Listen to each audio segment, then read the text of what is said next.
दोस्तों नमस्कार। सुबह का समय था, सूरज अभी पूरे तरह निकला भी नहीं था, लेकिन हमारे आंगन में हलचल शुरू हो चुकी थी। कई मजदूरों की आवाज़ें थी, कई मशीनों की खटखट और कई मन के अंदर एक अजीब सी खुशी। ऐसा लग रहा था जैसे वर्षों के सपने धीरे धीरे आकार ले रहे हों। आज गिट्टी आने वाली थी, ट्रैक्टर की आवाज़ दूर से सुनाई दी, बच्चे बाहर दौड़ पड़े। मैं भी गेट पर जाकर खड़ा होकर देखने लगा। ट्रैक्टर धीरे धीरे हमारे घर के सामने रुका। उसके ऊपर गिट्टी भरी हुई गिट्टी धूप में चमक रही थी। गिट्टी क्या थी, जैसे भविष्य की नींव। ट्रैक्टर वाले भाई ने मुस्कुराते हुए कहा, भैया गिट्टी कहाँ गिरानी है। मैंने हाथ से जगह दिखाई और कुछ ही क्षणों में पूरी गिट्टी नीचे गिरने लगी। धूल उड़ रही थी, आवाज़ हो रही थी, लेकिन मन के अंदर एक अलग ही शांति थी। देखिए, वही ये गिट्टी है जिसे मजदूर भाई उठाकर अंदर डाल रहे हैं। जानते हैं, जो आदमी किराए के घरों में भटका हो, जिसे हर साल मकान बदलने का दर्द पता हो, उसके लिए अपना घर बनाना किसी महल से कम नहीं होता। दोस्तों, गिट्टी का ढेर देखकर मुझे अपने पुराने दिन याद आने लगे। ये कार्तिक भाई देखे गिट्टी उठाकर कैसे अंदर ले जा रहे हैं। एक और उनके भाई हैं मजदूर भाई, जो गिट्टी अंदर डाल रहे हैं। वो दिन जब जेब में पैसे कम होते थे और सपने बहुत बड़े। वो दिन जब महीने का खर्च चलाना भी किसी जंग से कम नहीं लगता था। वो दिन जब तनख्वाह कम होने से पहले ही ज़रूरतें खड़ी हो जाती थी, लेकिन शायद ऊपर वाला मेहनत करने वालों को कभी खाली हाथ नहीं लौटाता। समय धीरे धीरे बदलता गया, छोटे छोटे कदम बड़े रास्ते बनते गए। ये गिट्टी देखिए रूम में जो पड़ रही ना, इससे फर्श काफ़ी मजबूत बनेगी। हमारे नीचे की तरफ हर रूम में गिट्टी की एक मोटी परत बिछाई जाएगी और उसे दुरमुस से कूटा जाएगा।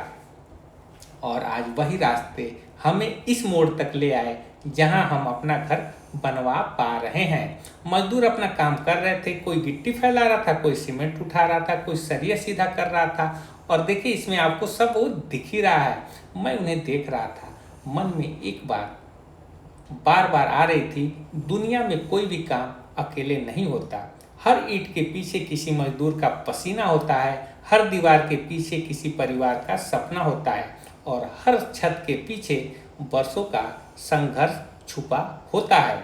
दोपहर होने लगी, गर्मी तेज थी, पसीना सबके चेहरे पे दिखाई दे रहा था। मैंने सोचा, पहले इन लोगों के लिए पानी और चाय की व्यवस्था कर दी जाए, क्योंकि जो लोग हमारे सपनों को आकार दे रहे हैं, उनका सम्मान करना भी हमारा फर्ज है। थोड़ी देर बाद फिर एक ट्रैक्टर आया। इस बार बालू आई थी। बच्चे फिर खुश हो गए। किसी को मशीनें देखना अच्छा लगता है, किसी को ट्रैक्टर। और सच कहूं तो मुझे भी आज बच्चे जैसा ही आनंद महसूस हो रहा था। कभी कभी जिंदगी की असली खुशी महंगी चीज़ों में नहीं होती, वो छोटी छोटी बातों में छुपी होती है। जैसे घर के सामने गिट्टी का ढेर, जैसे मजदूरों की आवाज़ें, और जैसे बनती हुई दीवारें। ये देखिए, मिस्त्री लक्ष्मी नारायण कैसे जो है सरिया फांस कर लटक भी बनाने का पूरा जुगाड़ बना रहे हैं। जैसे शाम को बैठकर दिन भर का काम देखना और मन ही मन भगवान को धन्यवाद देना। शाम होने लगी, सूरज ढल रहा था। मजदूर धीरे धीरे अपना सामान समेट रहे थे। मैं खड़ा होकर पूरे घर को देख रहा था।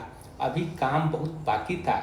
कहीं प्लास्टर होना था, कहीं बिजली का काम बाकी था, कहीं पानी की पाइप डालनी थी, कहीं फर्श बनना था, कहीं खिड़कियां लगनी थी। लेकिन हर अधूरा काम भी उम्मीद को जन्म देता है, क्योंकि अधूरापन ही तो पूरा होने की कहानी लिखता है। मैं सोच रहा था, एक दिन ऐसा भी आएगा जब यही घर पूरी तरह बनकर तैयार हो जाएगा। आंगन में पौधे लगे होंगे, बच्चों की हंसी गूंजेगी, त्योहारों पर दीपक जलेंगे, मेहमान आएंगे और हम सब मिलकर बैठेंगे। शायद उस दिन भी मुझे आज का यह दिन याद आएगा, जब गिट्टी गिर रही थी, जब धूल उड़ रही थी, जब मजदूर मेहनत कर रहे थे, जब हम बार बार काम को देख रहे थे, और जब मन बार बार यही कह रहा था, भगवान इतना दिया है तो सिर झुकाए रखना। जब भगवान ने इतना दिया है तो हमें सिर को झुकाए रखना चाहिए। और ये देखिए, इन्हीं सब कामों के लिए हम पहुंच जाते हैं बैंक और एटीएम से निकालते हैं कैश। तो किस तरह से हम एसबीआई के एटीएम से कैश निकालते हैं, आइए आपको इस वीडियो में दिखाते हैं। आप कैश कैसे निकालते हैं आप बताइएगा। हम निकालते हैं एसबीआई योनो के माध्यम से, जिसमें कार्ड लगाने की ज़रूरत नहीं होती। एसएमएस के थ्रू हम एसबीआई योनो के थ्रू जाते हैं, फिर हमारे पे एक मैसेज आता है, मैसेज डालते हैं और एक पिन जो हम बनाए रहते हैं वो डालते हैं। फिर पैसे कैसे बाहर आते हैं ये आप देख लीजिए।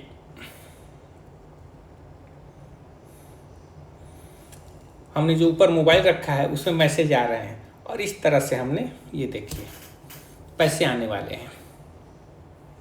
हमने एक बार में 20,000 रुपये ATM से इस तरह से निकाल लिए और अब हम इसको गिनते हैं। देखिए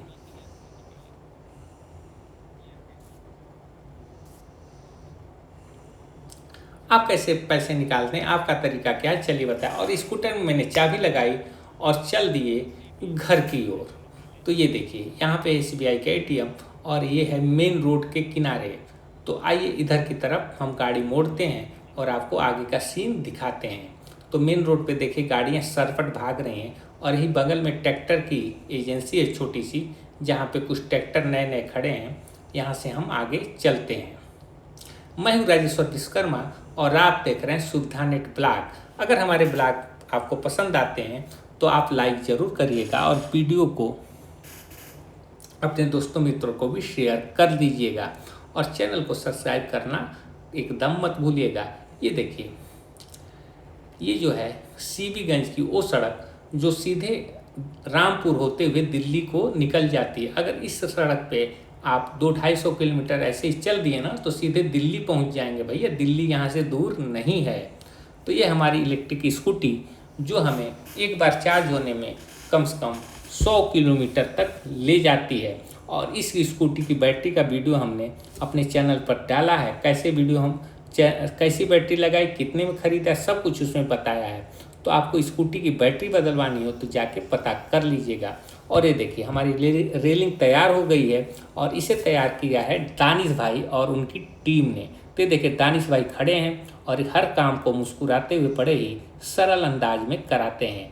दानिश भाई के जलवे का क्या कहना, इनके इतने शागिर्द जो हैं इनके काम को लगातार करते रहते हैं जिससे बड़ा से बड़ा काम भी चुटकियों में हल हो जाता है।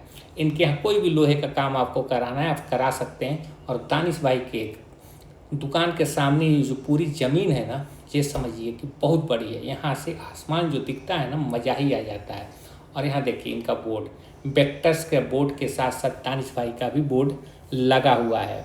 तो यहाँ पे दानिश भाई की दुकान लंबी चौड़ी है। यहाँ इस तरह के काम से संबंधित बहुत सी सामान बहुत ही आसानी से मिलते हैं। यहाँ फिर हमने अपनी स्कूटी में चाबी लगाई और यहाँ से निकल लिए और पहुँच गए अपने घर पे। अभी भी हमारे घर पे गिट्टी पड़ रही है। तो आइए आपको स्टोरी का आगे का भाग मैं फिर सुनाता हूँ। क्योंकि घर बड़ा हो जाए लेकिन दिल छोटा नहीं होना चाहिए। पैसे बढ़ जाएं लेकिन संस्कार कम नहीं होने चाहिए। ऊंची मंजिलें बन जाए लेकिन पैर जमीन पर ही रहने चाहिए। क्योंकि आदमी की असली पहचान उसके मकान से नहीं उसके व्यवहार से होती है। रात हो गई, चारों तरफ शांति थी, मजदूर जा चुके थे, गिट्टी का ढेर वैसे ही पड़ा था। मैं छत की तरफ देख रहा था। आसमान में चांद दमक रहा था और मन में बस एक ही बात थी। बात क्या थी? हे प्रभु, यह घर सिर्फ ईंट और सीमेंट का ना हो, इसमें प्रेम भी बसाना, अपनापन भी बसाना और ऐसा मन देना कि कभी किसी गरीब या ज़रूरतमंद को खाली हाथ न लौटना पड़े।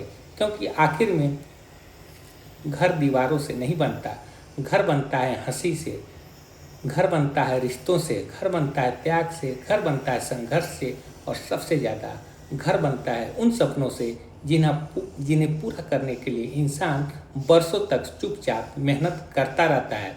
और शायद इसी का नाम जिंदगी है, धीरे धीरे बनती हुई बिल्कुल घर की तरह। और ये देखिए लक्ष्मी नारायण किस तरह से सरिया बांध चुके हैं और यहाँ लटक बीम तैयार करेंगे और उनका साथ दे रहे हैं कार्तिक भाई, हमारे मजदूर भाई। और अब हम चले आते हैं अपनी रसोई में। और रसोई में ये रेसिपी की जो शूटिंग हो रही है चटपटे का अचार की, इसका वीडियो जाकर देखिएगा। इसके वीडियो लाखों लोगों ने देख चुके हैं और आप अभी तक क्यों बाकी हैं? इस वीडियो को देखिए और जाकर अपने घर में अचार बनाइए।